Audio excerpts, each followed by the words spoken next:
Hey guys, welcome to my channel where if you know, you can grow. So let's erase our doubt and let's pay attention because with Sean, it's always something to learn. What's going on today, guys? All right, hopefully the lighting looks pretty good. I really wanted to go ahead and talk about this. We talked about the Cissus Discolor. I mean, we didn't get to the point, we didn't cover anything, and my plants in here are growing. So with that being said, I need room. So I don't want to disrupt any plants though that I don't have to, but some plants that can go other places, this is the time that I'm gonna go ahead and just start moving stuff around. Because you know, spring is gonna be around the corner and I'm probably gonna wanna buy something. I know I wanna get my Monstera game up and you know, they get to be big. So that's where a lot of my focus is probably gonna be going to, more so the spring and summer. I was thinking about getting some nodes that I was gonna buy from somebody out there in France on Etsy. And I just don't know yet. I have some domes, these right here, that I could possibly do if I get them and just do like a test and try them. I think I have to buy them in like a 4-pack or 8-pack, something like that, for the nodes. So I'm gonna grow them and we're gonna see what happens. Now, am I gonna need 12 of the same plant? Absolutely not, guys. So that'll be something for us just to talk about later, you know?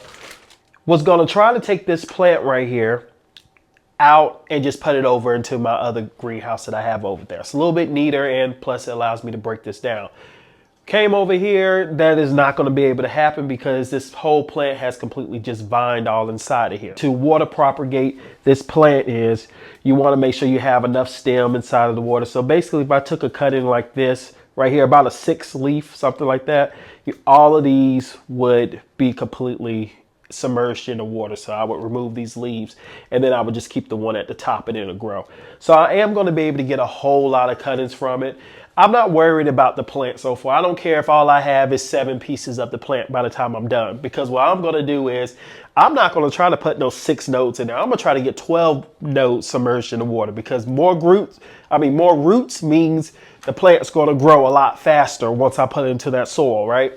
So if I'm done with this and all y'all see is 7 heads, that's what we're going to roll with. Let me get my trimmers, which I had them. Oh, here they go. Let's roll.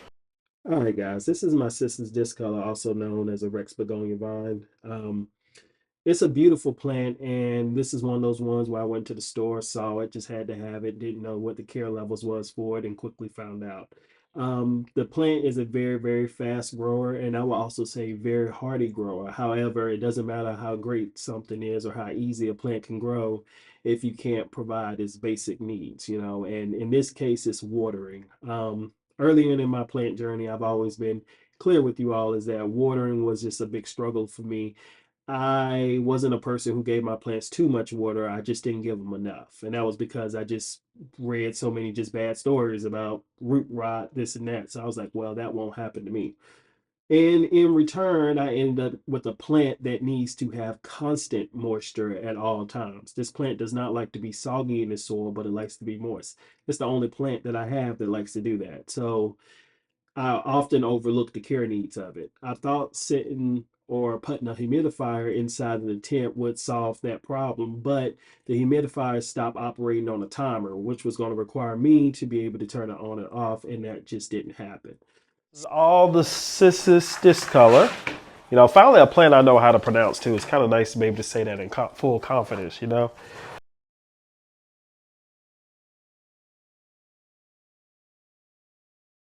All right, so next thing what you're gonna need, for me, fortunately, I have this vase right here. Unfortunately, it's not clean. I usually burn incense inside of here. So I'm gonna clean this out for right quick, then I'll come back. But I know I'm gonna need something long because remember, I'm gonna try to put as much vine in here as I possibly can. Some of these I think are like 6 feet worth of vine with just 1 leaf. So yeah. And here we are. All right, throw that down on the floor, it's fine. Okay, so now what we're gonna go ahead and do is stick these roots in here.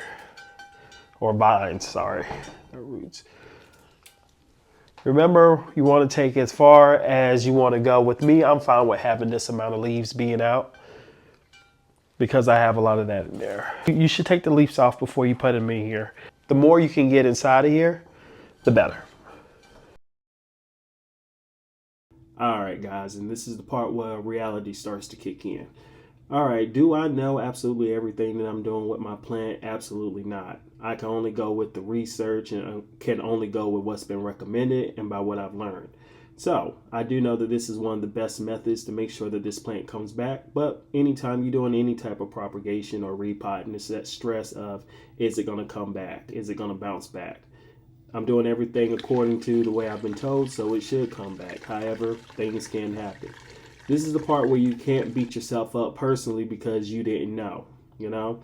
So this right here is my moon juice. You know that this is like my new super thrive, and it's been working pretty good. So if anything, we're gonna give this a try and see if it comes back. If so, then we know that this is definitely a good trick to use. But guys, really, anytime we do anything like this, it's stressful. I don't care how many times I've done it. I don't care how many times I got it right. It's always a potential that can go wrong, especially when you care about a plant. It's that level of attachment that comes with the plant that I'm always talking about, which could encourage you if you buy a plant or not. But the emotional connection I have with what this plant means to me, and nobody wants to see their plant just go bad. So I did see a couple of death plugs in there. That's what we call when you take a ball out and you take a look around it and you see a sponge material wrapped tight around it. That's a death plug that we like to call it, because we don't believe the roots can come through. Now, I've actually seen plants do pretty good with the death plug in there, but I will take it out just because, hey, I can't be teaching stuff and not believing it. So, anywho, I just put a little bit more of that moon juice in there and just let that water drain all the way through. Remember, guys, you want to let that water drain all the way through because we want a good, fast draining pot, okay? I put a little bit of the moon juice in there. I was being a little cheap with it. I don't know why, but I realized that I need to get rid of it. So I just completely put the water in there first. So that way I can just pour that water on top and let it run through. I also made sure I was mindful not to have a whole lot of water in my self container, guys. So if a lot of water drains back into that, just dump that excess water out and just have a little bit of water at the container, because that plant's not going to be able to suck up all that water past the line, And this is where it's going to be going over here in this cabinet. It could use a little bit of special attention over here. Usually I put my plants over here that are sick, or that I have some cuttings that I don't know what to do with them yet. The only problem that I had over here in this cabinet was mealybugs, which I haven't really seen them in a while, but mealybugs is at least in my words right now. All right, guys, and to clarify, that's what used to be in here. This cabinet's been fresh and clean for a while now. Please comment, like, subscribe. And when you're growing with Sean, it's always something to learn.